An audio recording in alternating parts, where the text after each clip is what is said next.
បទចម្រៀងពីរោះមនោសញ្ចេតនានិងញាក់កំ pl ែងសបាយដែលលោកអ្នកទន្ទឹងរង់ចាំថ្ងៃនេះចេញលក់ជា VCD ហើយអូនចាក់ចេញទៅគឺបងសល់តែភាពឈឺចាប់ដូច្នេះ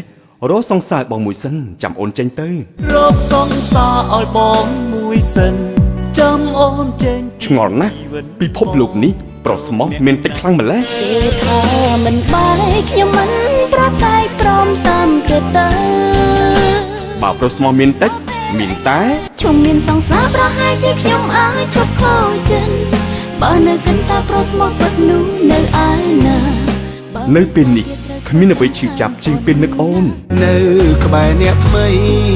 ពេលនេះស្រីសុខទុក្ខយ៉ាងណាហើយបទចម្រៀងដែលធ្វើឲ្យអារម្មណ៍លោកអ្នកមានភាពសប្បាយរីករាយនោះជួយខ្ញុំផងខ្មោចមួយតាមលោកមកដល់លើពូជួយផងខ្មោចលោកស៊ីពតខ្ញុំភ័យស្ទុះលោតស្ទើររូបរលឹងវានៅតាមលោកគ្មានអ្នកណាពឹងលោកដល់ថ្នាក់នឹងមិនដឹងជាស្អីកិច្ចដល់ទីណាជួបនៅទីនោះបត់លងមិនជប់សោះខ្ញុំរស្ទើរខ្សែ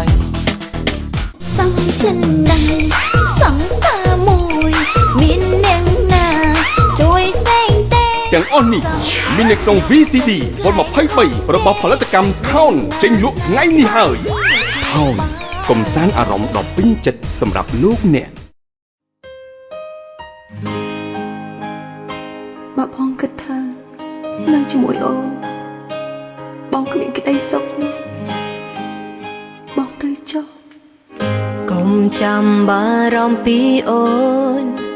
បើបងស្រឡាញ់គេហើយមិនបាច់ងាកក្រោយយកចិត្តទុកដាក់ថាអាណិតអូនអាចមើលថាខ្លួនឯងទោះបីគ្មានបងនៅចិត្តទូងការខូចចិត្តកំពុងគៀបរិទ្ធអារម្មណ៍ស្រីធ្វើម៉េចខ្ញុំមិនស្អាតដូចគេធ្វើម៉េចខ្ញុំមិនស្អាតដូចគេមានត្រឹមចិត្តស្នេហ៍ដែលស្មោះទាំងក្តីធ្វើម៉េចខ្ញុំមិនស្អាតដូចគេពីមាសសុកសាភាមាននៅក្នុង CD វ៉ុល32ចេញលក់ថ្ងៃនេះហើយខ្ញុំមិនស្អាតដូចគេ